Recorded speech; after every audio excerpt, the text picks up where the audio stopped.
ओम शांति। 6 नवंबर 2020 के ईश्वरीय महावाक्य पहले सुनते हैं मुरली की मुख्य पॉइंट्स। बाबा ने कहा, मैं आया हूँ तुम बच्चों को अथाह सुख देने। तुमको अभी ज्ञान का तीसरा नेत्र मिला है, जिससे तुम स्वदर्शन चक्रधारी बने हो। तुम्हारी बुद्धि में यह नॉलेज अच्छी रीति रहनी चाहिए। इस समय बाप बैठ तुम्हारी पढ़ाई की सर्विस, संभालने की सर्विस और श्रृंगारने की सर्विस करते हैं। वास्तव में वैल्यू तुम्हारी है। तुमको हीरो हीरोइन का पार्ट मिलता है। हीरे जैसा तुम ही बनते हो। फिर 84 का चक्र लगाए कोड़ी मिसल बनते हो। अब जबकि हीरे जैसा जन्म मिलता है तो कोड़ियों पिछाड़ी क्यों पड़ते हो? बाबा ने कहा, भले ही ग्रस्त व्यवहार में रहो, लेकिन कमल फूल समान पवित्र रहो और सृष्टि चक्र की नॉलेज को जानकर दैवी गुण भी धारण करो तो तुम हीरे जैसा बन जाएंगे। 21 जन्म के लिए अभी तुम्हारा ट्रांसफर नई दुनिया में हो रहा है। तन मन धन सब प्रभु के आगे अर्पण करना चाहिए। यह एक खेल है जिसमें बाप वर्षा देते हैं, रावण श्राप देते हैं। लास्ट में बाबा ने कहा, इन लक्ष्मी नारायण के चित्र को बहुत महत्व देना है। प्रदर्शनी म्यूजियम में बहुत सर्विस करनी है। बैज पर तुम खूब सर्विस कर सकते हो। तुम्हारा यह सब है अर्थ सहित बैजेस। यह तो जियदान देने वाला चित्र है। अब सुनते हैं मुरली को विस्तार से। बाबा ने कहा, मीठे बच्चे, तुम अभी गोडली सर्विस पर हो। तुम्हें सबको सुख का रास्ता बताना है, स्कॉलरशिप लेने का पुरुषार्थ करना है। प्रश्न, तुम बच्चों की बुद्धि में जब ज्ञान की अच्छी धारणा हो जाती है तो कौन सा डर निकल जाता है? उत्तर, भक्ति में जो डर रहता है कि गुरु हमें श्राप न दे देवे, यह डर ज्ञान में आने से, ज्ञान की धारणा करने से निकल जाता है। क्योंकि ज्ञान मार्ग में श्राप कोई दे न सके।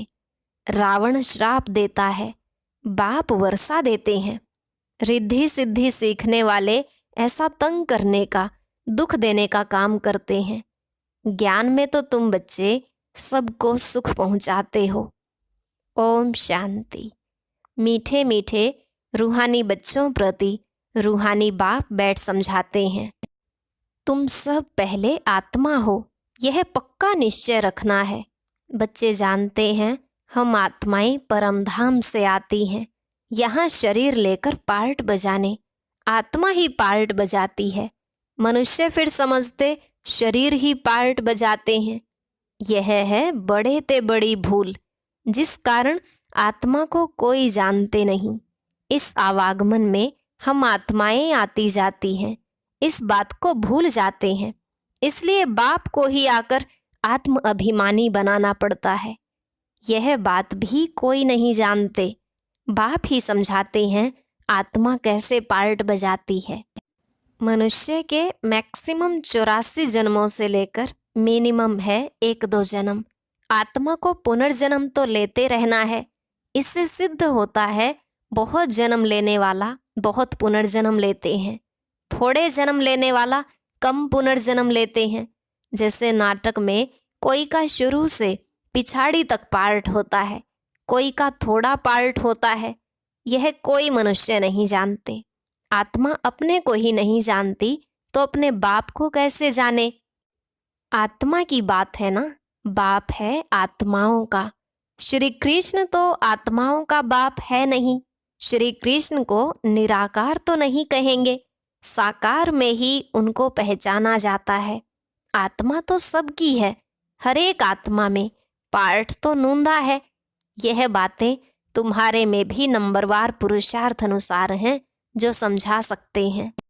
अभी तुम बच्चे जानते हो हम आत्माओं ने 84 जन्म कैसे लिए हैं। ऐसे नहीं कि आत्मा सो परमात्मा, नहीं। बाप ने समझाया है हम आत्मा पहले सो देवता बनते हैं, अभी पतित तमो प्रधान है, फिर सतो प्रधान पावन बनना है। बाप आते ही तब हैं जब सृष्टि पुरानी हो जाती है। बाप आकर पुरानी को नया बनाते हैं। नई सृष्टि स्थापन करते हैं। नई दुनिया में है ही आदि सनातन देवी देवता धर्म। उन्हों के लिए ही कहेंगे पहले कलयुगी शूद्र धर्म वाले थे, अब प्रजापिता ब्रह्मा के मुख वंशावली बन ब्राह्मण बने हो, ब्राह्मण कुल में आते हो। ब्राह्मण कुल की डायनेस्टी नहीं होती, ब्राह्मण कुल कोई राजाई नहीं करते हैं। इस समय भारत में न ब्राह्मण कुल राजाई करते हैं न शूद्र कुल राजाई करते हैं, दोनों को राजाई नहीं है। फिर भी उनका प्रजा पर प्रजा का राज्य तो चलता है। तुम ब्राह्मणों का कोई राज्य नहीं है। तुम स्टूडेंट पढ़ते हो, बाप तुमको ही समझाते हैं यह 84 का चक्र कैसे फिरता है। सतयुग, त्रेता, फिर होता है संगम युग। इस संगम युग जैसी महिमा और कोई युग की है नहीं।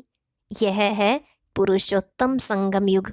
सतयुग से त्रेता में आते हैं, 2 कला कम होती है तो उनकी महिमा क्या करेंगे? गिरने की महिमा थोड़ी ही होती है। कलयुग को कहा जाता है पुरानी दुनिया। अब नई दुनिया स्थापन होनी है जहाँ देवी देवताओं का राज्य होता है। वह पुरुषोत्तम थे। फिर कला कम होते होते कनिष्ठ शुद्र बुद्धि बन जाते हैं। उनको पत्थर बुद्धि भी कहा जाता है। ऐसे पत्थर बुद्धि बन जाते हैं जो जिनकी पूजा करते हैं उनकी जीवन कहानी को भी नहीं जानते। बच्चे बाप का जीवन न जाने तो वर्षा कैसे मिले? अभी तुम बच्चे बाप के जीवन को जानते हो, उनसे तुमको वर्षा मिल रहा है। बेहद के बाप को याद करते हो। तुम मात पिता हम बालक तेरे कहते हो तो जरूर बाप आया होगा, तब तो सुख घनेरे दिए होंगे ना।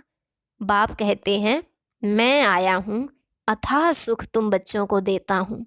बच्चों की बुद्धि में यह नॉलेज अच्छी रीति रहनी चाहिए, इसलिए तुम स्वदर्शन चक्रधारी बनते हो। तुमको अब ज्ञान का तीसरा नेत्र मिला है। तुम जानते हो हम सो देवता बनते हैं, अब शूद्र से ब्राह्मण बने हैं। कलयुगी ब्राह्मण भी हैं तो सही ना। वो ब्राह्मण लोग जानते नहीं कि हमारा धर्म अथवा कुल कब स्थापन हुआ, क्योंकि वह है ही कलयुगी। तुम अभी डायरेक्ट प्रजापिता ब्रह्मा की संतान बने हो और सबसे उच्च कोटि के हो। बाप बैठ तुम्हारी पढ़ाई की सर्विस, संभालने की सर्विस और श्रृंगारने की सर्विस करते हैं। तुम भी हो on godly service only. God father भी कहते हैं हम आए हैं सब बच्चों की सर्विस में, बच्चों को सुख का रास्ता बताना है। बाप कहते हैं अब घर चलो। मनुष्य भक्ति भी करते हैं मुक्ति के लिए। जरूर जीवन में बंधन है, बाप आकर इन दुखों से छुड़ाते हैं। तुम बच्चे जानते हो त्राही त्राही करेंगे, हाहाकार के बाद जय जयकार होनी है। अब तुम्हारी बुद्धि में है कितनी हाय हाय करेंगे जब नेचुरल कैलेमिटीज आदि होगी। यूरोपवासी यादव भी हैं। बाप ने समझाया है यूरोपवासियों को यादव कहा जाता है। दिखाते हैं पेट से मुसल निकले, फिर श्राप दिया। अब श्राप आदि की तो बात ही नहीं, यह तो ड्रामा है। बाप वर्षा देते हैं, रावण श्राप देते हैं। यह एक खेल बना है। बाकी श्राप देने वाले तो दूसरे मनुष्य होते हैं, उस श्राप को उतारने वाले भी होते हैं। गुरु गोसाई आदि से भी मनुष्य लोग डरते हैं कि कोई श्राप न दे देवे। वास्तव में ज्ञान मार्ग में श्राप कोई दे न सके। ज्ञान मार्ग और भक्ति मार्ग में श्राप की कोई बात नहीं। जो रिद्धि सिद्धि आदि सीखते हैं वो श्राप देते हैं, लोगों को बहुत दुखी कर देते हैं, पैसे भी बहुत कमाते हैं। भक्त लोग यह काम नहीं करते। बाबा ने यह भी समझाया है संगम के साथ पुरुषोत्तम अक्षर जरूर लिखो, त्रिमूर्ति अक्षर भी जरूर लिखना है और प्रजापिता अक्षर भी जरूरी है, क्योंकि ब्रह्मा नाम भी बहुतों के है। प्रजापिता अक्षर लिखेंगे तो समझेंगे साकार में प्रजापिता ठहरा। सिर्फ ब्रह्मा लिखने से सूक्ष्म वतन वाला समझ लेते हैं। ब्रह्मा विष्णु शंकर को भगवान कह देते हैं। प्रजापिता कहेंगे तो समझा सकते हो। प्रजापिता तो यहाँ है, सूक्ष्म वतन में कैसे हो सकता? विष्णु को तो दिखाते हैं ब्रह्मा की नाभि से निकला। तुम बच्चों को भी ज्ञान मिला है, नाभि आदि की कोई बात ही नहीं। ब्रह्मा सो विष्णु, विष्णु सो ब्रह्मा कैसे बनते हैं? सारे चक्र का ज्ञान तुम इन चित्रों से समझा सकते हो। बिगर चित्र समझाने में मेहनत लगती है। ब्रह्मा सो विष्णु, विष्णु सो ब्रह्मा बनते हैं। लक्ष्मी नारायण 84 का चक्र लगाकर फिर ब्रह्मा सरस्वती बनते हैं। बाबा ने पहले से नाम दे दिए हैं। जब भट्ठी बनी तो नाम दिए, फिर कितने चले गए। इसलिए समझाया है ब्राह्मणों की माला होती नहीं, क्योंकि ब्राह्मण हैं पुरुषार्थी, कभी नीचे कभी ऊपर होते रहते हैं। ग्रहचारी बैठती है। बाबा तो जवाहरी था। मोतियों आदि की माला कैसे बनती है? अनुभवी हैं। ब्राह्मणों की माला पिछाड़ी में बनती है। हम सो ब्राह्मण दैवी गुण धारण कर देवता बनते हैं। फिर सीढ़ी उतरनी है, नहीं तो 84 जन्म कैसे लेंगे? 84 जन्मों के हिसाब से यह निकल सकते हैं। तुम्हारा आधा समय पूरा होता है, तब दूसरे धर्म वाले ऐड होते हैं। माला बनाने में बड़ी मेहनत लगती है। बड़ी संभाल से मोतियों को टेबल पर रखा जाता है कि कहाँ हिले नहीं। फिर सुई से डाला जाता है। कहाँ ठीक न बने तो फिर माला तोड़नी पड़े। यह तो बहुत बड़ी माला है। तुम बच्चे जानते हो, हम पढ़ते हैं नई दुनिया के लिए। बाबा ने समझाया है कि स्लोगन बनाओ, हम शूद्र सो ब्राह्मण, ब्राह्मण सो देवता कैसे बनते हैं, आकर समझो। इस चक्र को जानने से तुम चक्रवर्ती राजा बनेंगे, स्वर्ग का मालिक बन जाएंगे। ऐसे स्लोगन बनाकर बच्चों को सिखलाना चाहिए। बाबा युक्तियां तो बहुत बतलाते हैं, वास्तव में वैल्यू तुम्हारी है। तुमको हीरो हीरोइन का पार्ट मिलता है। हीरे जैसा तुम बनते हो। फिर 84 का चक्र लगाए कोड़ी मिसल बनते हो। अब जबकि हीरे जैसा जन्म मिलता है तो कोड़ियों पिछाड़ी क्यों पड़ते हो? ऐसे भी नहीं कोई घर बार छोड़ना है। बाबा तो कहते हैं गृहस्थ व्यवहार में रहते कमल फूल समान पवित्र रहो और सृष्टि चक्र की नॉलेज को जानकर दैवी गुण भी धारण करो तो तुम हीरे जैसा बन जाएंगे। बरोबर भारत 5000 वर्ष पहले हीरे जैसा था। यह है एम ऑब्जेक्ट। इन चित्रों को, लक्ष्मी नारायण के चित्रों को बहुत महत्व देना है। तुम बच्चों को बहुत सर्विस करनी है। प्रदर्शनी, म्यूजियम में विहंग मार्ग की सर्विस बिगर तुम प्रजा कैसे बनाएंगे? भल इस ज्ञान को सुनते भी हैं, परंतु उच्च पद कोई विरले पाते हैं। उनके लिए ही कहा जाता है कोटों में कोई।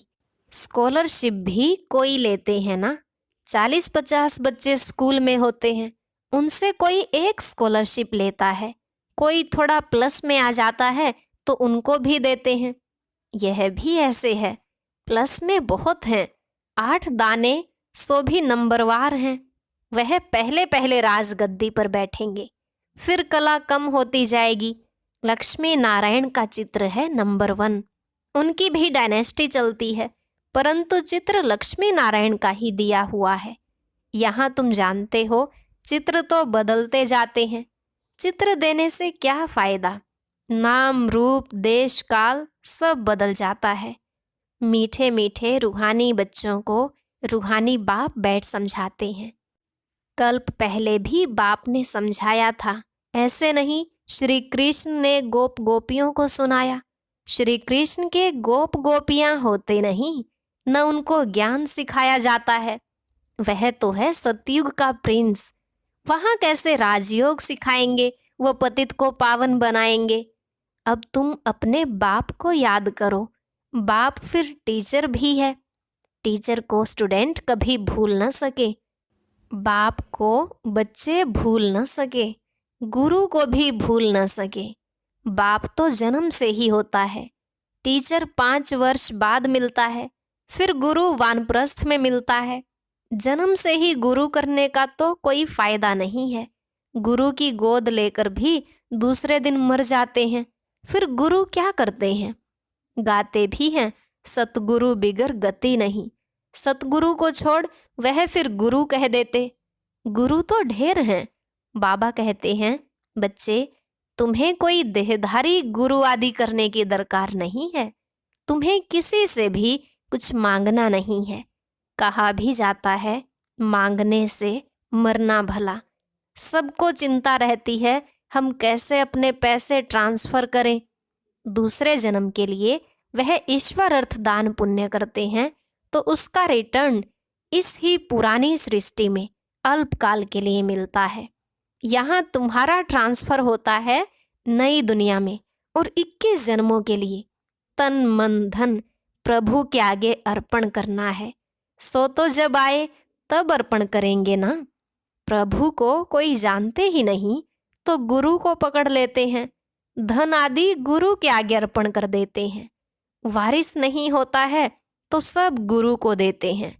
आजकल कायदे अनुसार ईश्वर अर्थ भी कोई देते नहीं हैं। बाप समझाते हैं, मैं गरीब निवाज हूँ, इसलिए मैं आता ही भारत में हूँ। तुमको आकर विश्व का मालिक बनाता हूँ। डायरेक्ट और इनडायरेक्ट में कितना फर्क है वह जानते कुछ भी नहीं। सिर्फ कह देते हैं हम ईश्वर अर्पण करते हैं। है सब बेसमझी। तुम बच्चों को अब समझ मिलती है तो तुम बेसमझ से समझदार बने हो। बुद्धि में ज्ञान है। बाप तो कमाल करते हैं। जरूर बेहद के बाप से बेहद का वर्षा ही मिलना चाहिए। बाप से तुम वर्षा लेते हो सिर्फ दादा द्वारा। दादा भी उनसे वर्षा ले रहे हैं। वर्षा देने वाला एक ही है, उनको ही याद करना है। बाप कहते हैं, बच्चे, मैं इनके बहुत जन्मों के अंत में आता हूँ। इनमें प्रवेश कर इनको भी पावन बनाता हूँ, जो फिर यह फरिश्ता बन जाते हैं। बैज पर तुम बहुत सर्विस कर सकते हो। तुम्हारा यह सब है अर्थ सहित बैजेस। यह तो जियदान देने वाला चित्र है। इनकी वैल्यू का किसको भी पता नहीं है और बाबा को हमेशा बड़ी चीज पसंद आती है जो कोई भी दूर से पढ़ सके।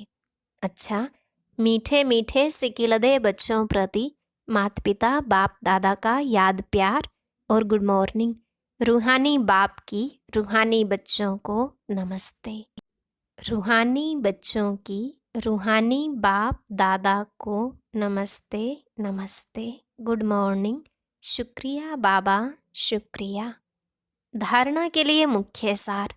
पहला पॉइंट, बाप से बेहद का वर्षा लेने के लिए डायरेक्ट अपना तन मन धन ईश्वर के आगे अर्पण करने में समझदार बनना है। अपना सब कुछ 21 जन्मों के लिए ट्रांसफर कर लेना है। दूसरा, जैसे बाप पढ़ाने की, संभालने की और श्रृंगारने की सर्विस करते हैं, ऐसे बाप समान सर्विस करनी है।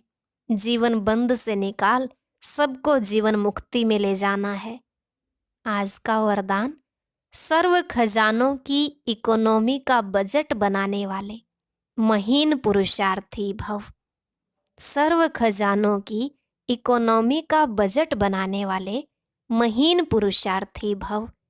बाबा ने कहा, जैसे लौकिक रीति में यदि इकोनॉमी वाला घर ना हो तो ठीक रीति नहीं चल सकता, ऐसे यदि निमित्त बने हुए बच्चे इकोनॉमी वाले नहीं हैं तो सेंटर ठीक नहीं चलता। वह हुई हद की प्रवृत्ति, यह है बेहद की प्रवृत्ति। तो चेक करना चाहिए कि संकल्प, बोल और शक्तियों में क्या क्या एक्स्ट्रा खर्च किया। जो सर्व खजानों की इकोनॉमी का बजट बनाकर उसी अनुसार चलते हैं तो उन्हें ही महीन पुरुषार्थी कहा जाता है। उनके संकल्प, बोल, कर्म व ज्ञान की शक्तियाँ कुछ भी व्यर्थ नहीं जा सकती। आज का स्लोगन, स्नेह के खजाने से मालामाल बन, सबको स्नेह दो और स्नेह लो। स्नेह के खजाने से मालामाल बन, सबको स्नेह दो और स्नेह लो। ओम शांति। आज की अव्यक्त मुरली जरूर सुने। उसके लिए ऊपर दिए गए बॉक्स को टच करें।